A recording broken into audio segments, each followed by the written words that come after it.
Ne dve, kar tri življenja so včeraj terjale slovenske ceste. Pri Solkanu je v čelnem trčenju umrl voznik osebnega avtomobila. Pri Lenartu pa sta življenje izgubili dve sopotnici v avtomobilu. Ceste so letos vzele že 62 življenj, kar je sicer manj kot lani. Ob tem pa se premalo zavedamo, da so za temi številkami ljudje, za katerimi žalujejo svojci in prijatelji, opozarja naša sogovornica, ki je pri 12 letih v prometni nesreči izgubila očeta in zdaj pomaga drugim, ki so na cestah izgubili bližnjega. Ker gre za nenadne, nepričakovane smrti, se pogosto soočajo tudi s hudimi travmami. Ema Čepon.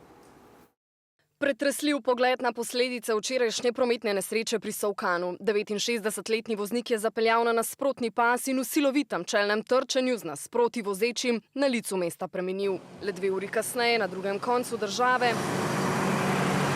Tole so grozljive posledice čelnega trčenja v Lenartu, ki so bile usodne za 2 ženski, sicer sopotnici v povzročiteljevem avtomobilu. Je po prvih ugotovitvah zapeljal na nasprotno smerno vozišče.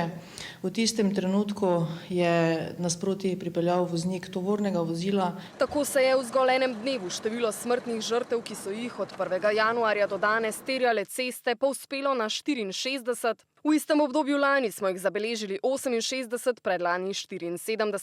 Krivulja se torej vsako leto pomika navzdol, a za statistiko in krivuljami so ljudje in njihove družine, ki se jim je, ko so na vrata potrkali policisti in jim povedali, da soproga, starša, sorojenca nikoli več ne bo domov, življenje obrnilo na glavo. Ena izmed njih je Kaja, ki je pri 12 v prometni nesreči izgubila očeta. Je bilo zame nekako tako, kot v filmu, res se ti ustal svet, ustal življenje, pa enkrat sprejmeš to neko novo realnost, potem pa ja, pride bolečina, vprašanja, zakaj. Strokovnjaki ocenjujejo, da vsaka smrt na cesti zaznamuje približno 110 oseb, ne le svojce in prijatelje, tudi gasilce, policiste in reševalce, ki so priča prizorom, ki si jih nikoli več ne bodo izbrisali iz misli. Gre za nenadno izgubo, gre za izgubo, na katero te pač nič in nihče ne more pripraviti. Čez slab mesec, 16. novembra, bo z drugimi, ki so na cesti izgubili bližnje, obeležila svetovni dan spomina na žrtve prometnih nesreč.